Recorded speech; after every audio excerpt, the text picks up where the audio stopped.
What's up, friends and family? It's Brian Castrillo, and I just watched The Terminalist, episode 7. We're almost there. And man, every single episode is amazing. And it's, excuse me, it's one of those series, movies where you just cannot keep your eyes off what's going on. One thing I got to give a lot of credit to the way this is produced and directed is the pacing of this is really good. I think the way, this is directed and how, each frame and scene goes throughout the entire series is really good. This episode was fantastic. As, the previous one, we saw Commander Reese, he had to, get through all that terrain to try and escape the U.S. Marshals. But this one, we started the episode and he's sitting outside of his house, and then we see a kind of a sign that goes up. It says 15 hours earlier. So everything that I guess happens is in between what happened last episode, which is insane to think about, considering what he had to go through, and that he accomplishes everything here. So now there's a scene where you see Admiral Pillar, Captain Howard, Commander Cox, and these are the three that are on that list that are all connected to everything that happened, as far as the RD 4895, which is a drug that ended up giving everybody tumors, and was experimented on by all the military. Now, and you can see they're getting nervous. You see Captain Cox is like, I'm not fucking moving to, I forget where he said, just because James Reese, what are you kidding?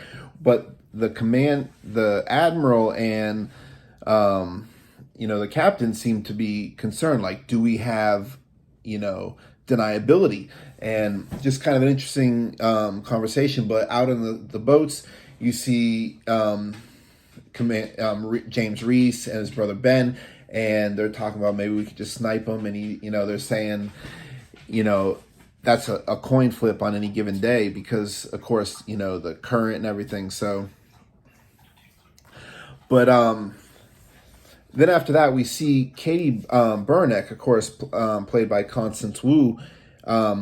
She ends up going to the U.S. Marshal Tony Layham, and of course he's played by J.D. Pardo. And I gotta say, like, he is one of those characters. Like in the early going,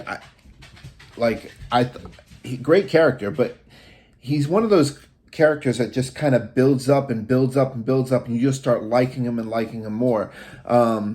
And that's because Pardo has done an excellent job at portraying this character. But so Katie Burnick, of course, like I said, played by Constance Wu, she's been phenomenal in this series. She gives all her information and a lead to Tony Layham, and talks about Horn and the drug RD 4895, and tells him to go look into his computer and kind of really deep dive.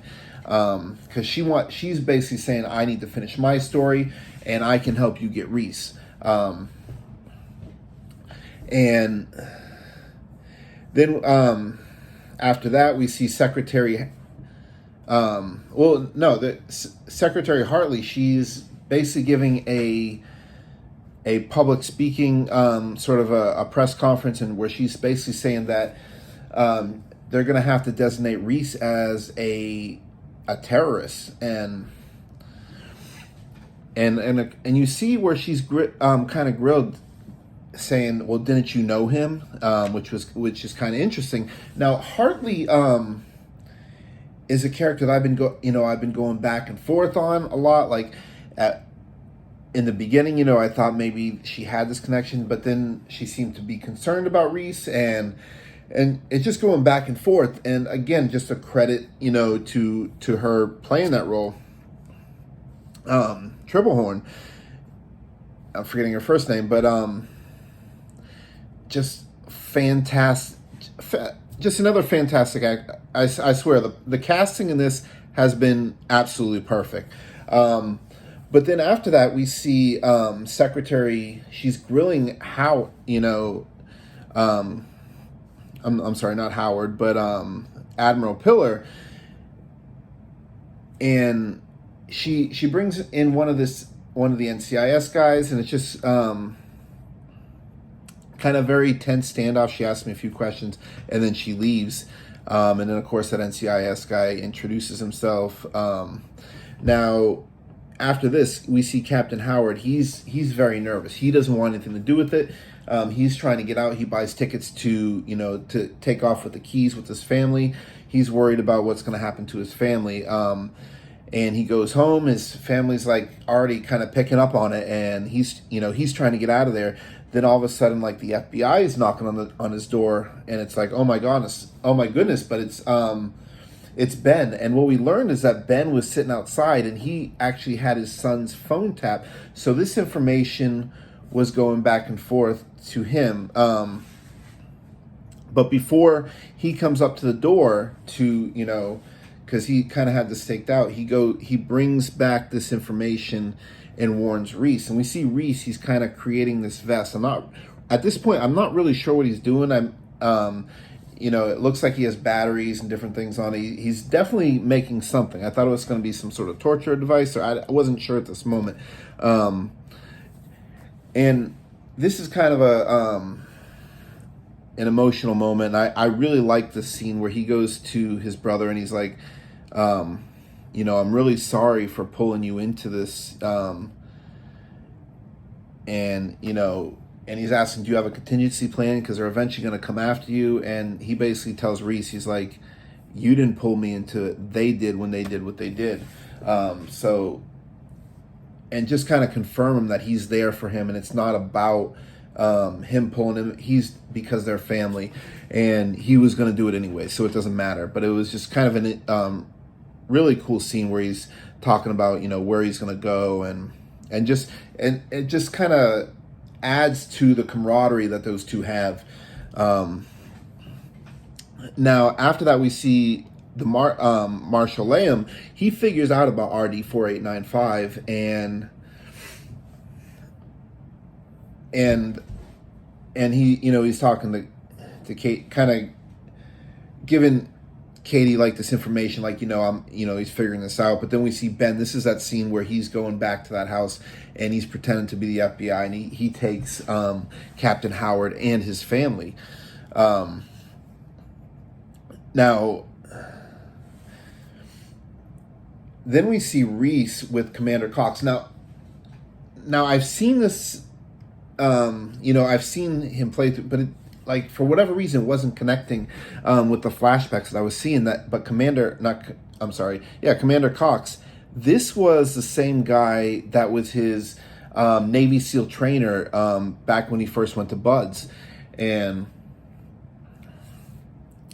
Buds, of course, is where Navy SEALs get trained. That's when I brought up the bell, where they, they basically try and force you into quitting, but they don't want you to quit. They want to kind of try and break you to prove that, to yourself that you can, survive this. But it's really tough training. But anyways, Cox was his commander there. He was the guy who was saying, "Don't you're gonna be like your dad. He would never quit," and just kind of really pounding that home to him. But Reese attacks Cox outside of a bar after he has a drink. He sees, the story on Reese in there, and he leaves this amazing tip. He gives her 100 and says, "Keep the change," on what looks like one drink.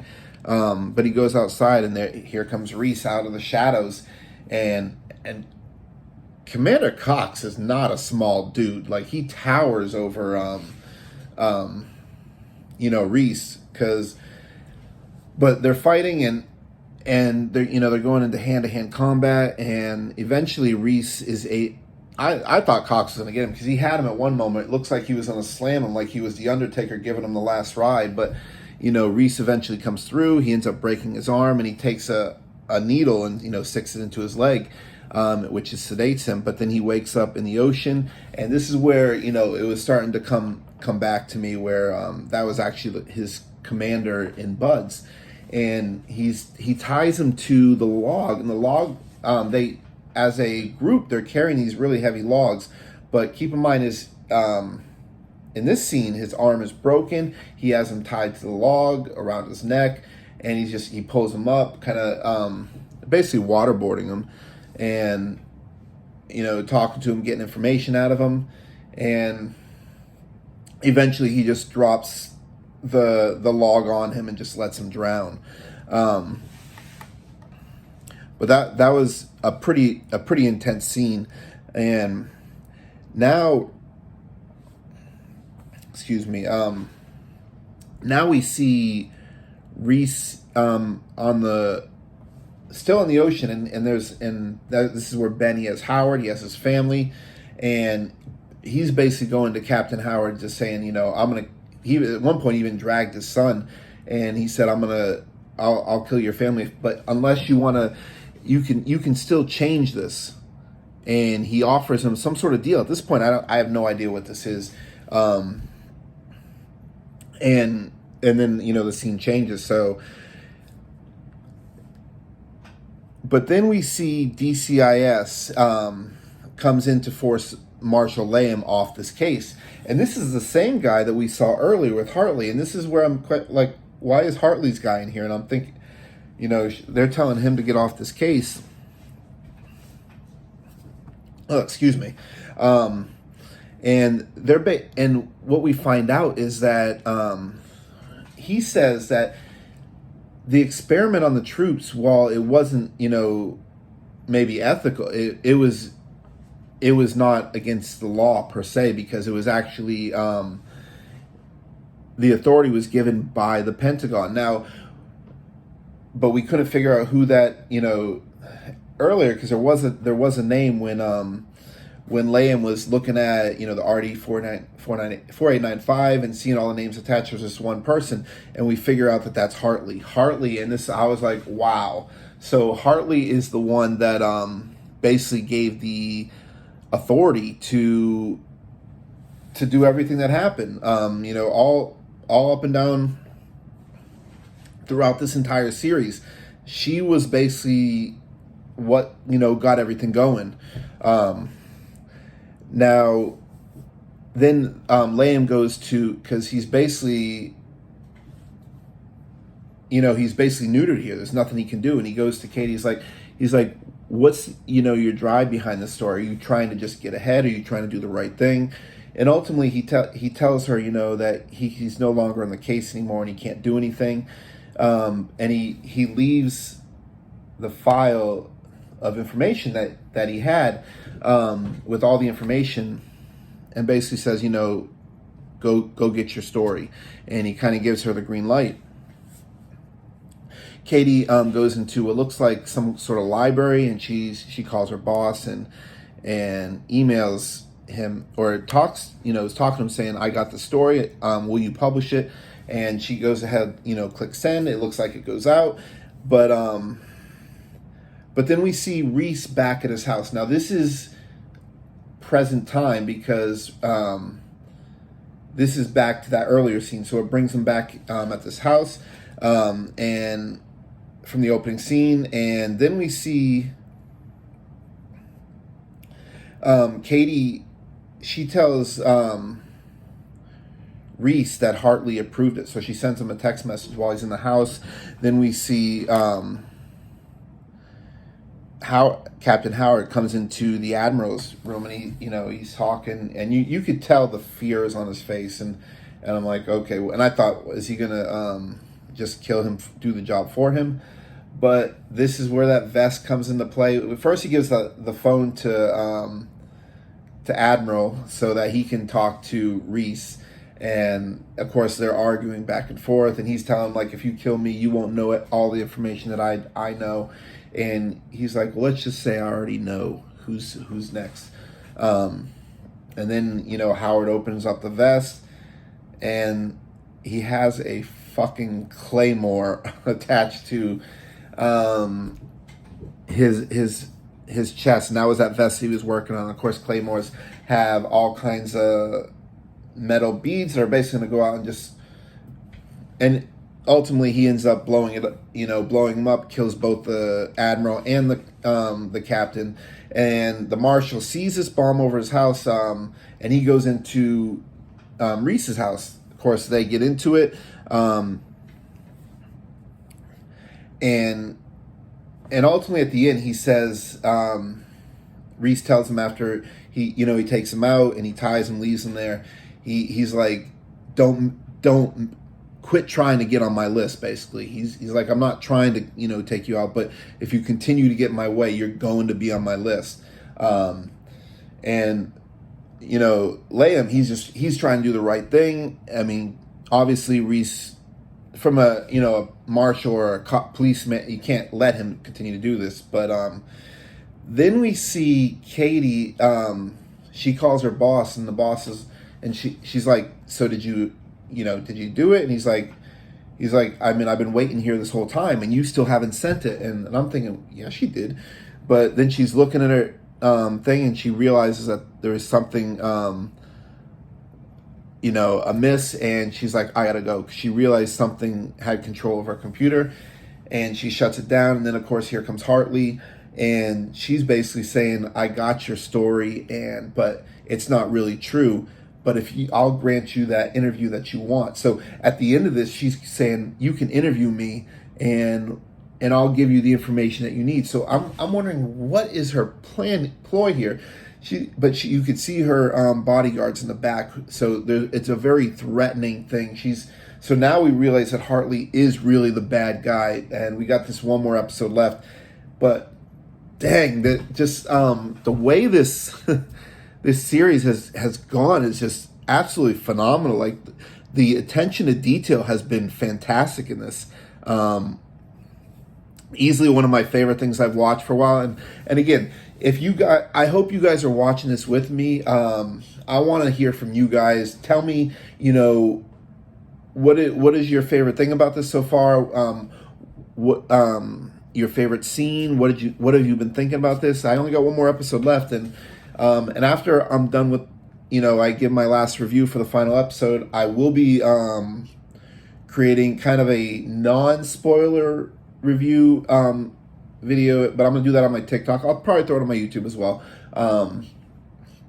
But yeah. So what did you guys think? I absolutely love this. Another fantastic episode, very well written. Jack Carr is amazing writer. Go check out his books. Of course, his link will be in the description as always. I thank you guys for watching. I hope you guys enjoyed this. As always, I love you guys, and I'll see you in the next one.